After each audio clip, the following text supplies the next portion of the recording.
तो चलिए बच्चों स्टार्ट करते हैं क्वेश्चन नंबर 6। क्वेश्चन नंबर 6 के अंदर क्या दे रखा है, गिवन द लीनियर इक्वेशन, एक लीनियर इक्वेशन हमें दे रखी है 2x + 3y - 8 = 0।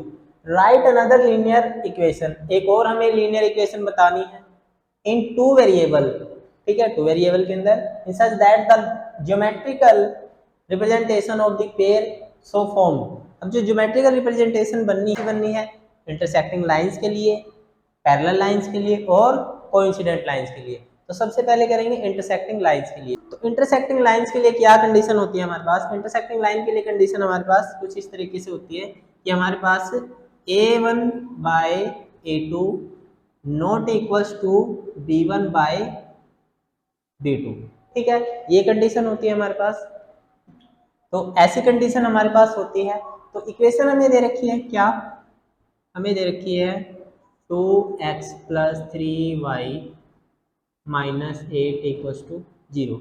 ये हमें फर्स्ट इक्वेशन दे रखी है। अब जो सेकंड इक्वेशन है वो हमें बनानी है। तो ये बेसिकली हमें दे क्या रखा है, ये हमें a1 b1 और c1 दे रखा है, ठीक है। तो हमें फाइंड करना है a1 a2 b2 और c2। तो देखो इस कंडीशन के लिए क्या है हमारे पास, अगर मैं इसको 2 से डिवाइड करूं तो डिवाइड हो जाएगा, ठीक है, और इसको मैं अगर 3 से डिवाइड कर दूं तो ये भी डिवाइड हो जाएगा। लेकिन हमें ऐसा नहीं करना है, ठीक है, क्योंकि a1 और a2 हमारे इक्वल नहीं होने चाहिए। तो मैं कुछ अलग वैल्यू ले लेता हूँ, कुछ अलग वैल्यू, जैसे इसको तो इसके बारे में रख देता हूँ और इसको इसके बारे में रख देता हूँ, ठीक है ना। पहले दो से ही हमें क्या मिल जाएगा, a1 b1 और a1 a2/b1 b2, इतने से ही हमें पता चल जाएगा कि हमारा इंटरसेक्टिंग लाइन है या नहीं है। तो देखो इसको भी मैं क्या कर दूं, मैं इसको 9 से कर देता हूँ, ठीक है, तो कटेगा नहीं ना, माइनस किया इसलिए मैंने माइनस रख लिया।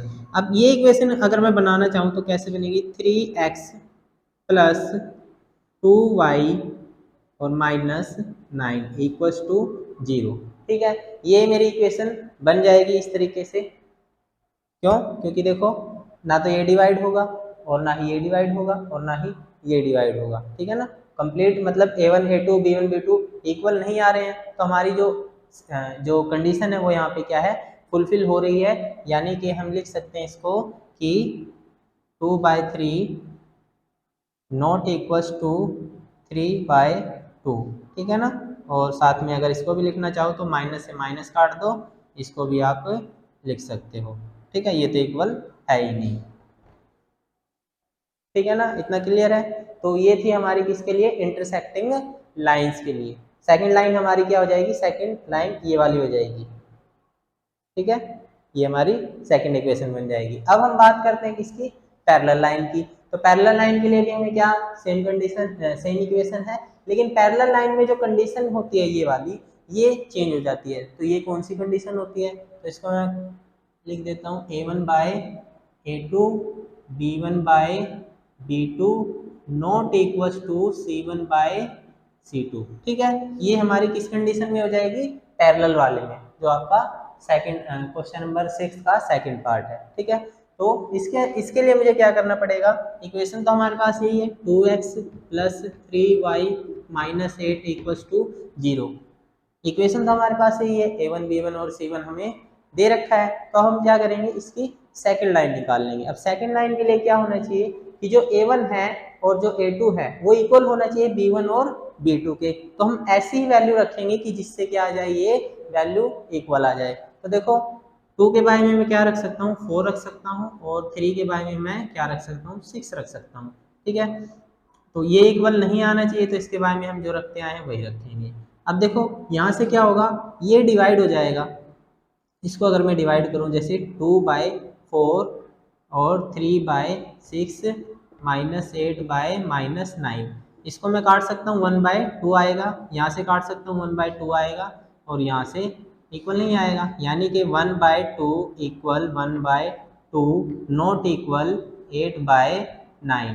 तो हमारी ये कंडीशन जो है वो फुलफिल हो जाती है, a1/a2 b1/b2 एंड c1/c2 ये इक्वल नहीं है, ठीक है।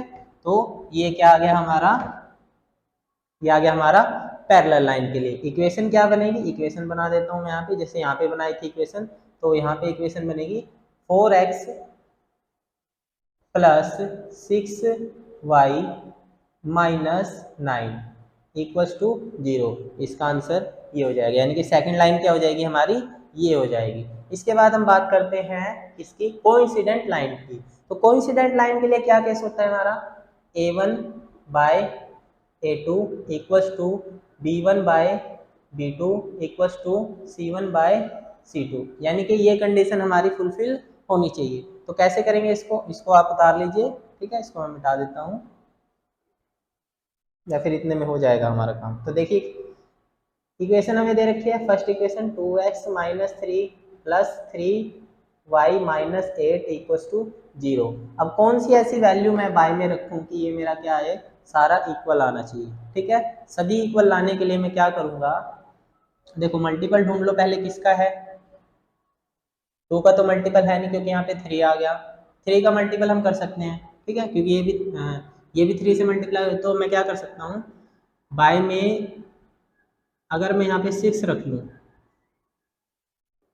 तो इसको मैं अगर जब काटूंगा तो 1/3 आ जाएगा, ठीक है। अगर इसको मैं यहाँ पे बाय में क्या रख लूँ, 9 रख लूँ तो 1/3 ये भी आ जाएगा। इसके बारे में अगर मैं क्या रख लूँ, 24 रख लूँ, वो भी माइनस, क्योंकि माइनस है ना, ठीक है। तो ये तीनों ही क्या आ गए, 3 के मल्टीपल्स जो है वो हमारे पास आ चुके हैं।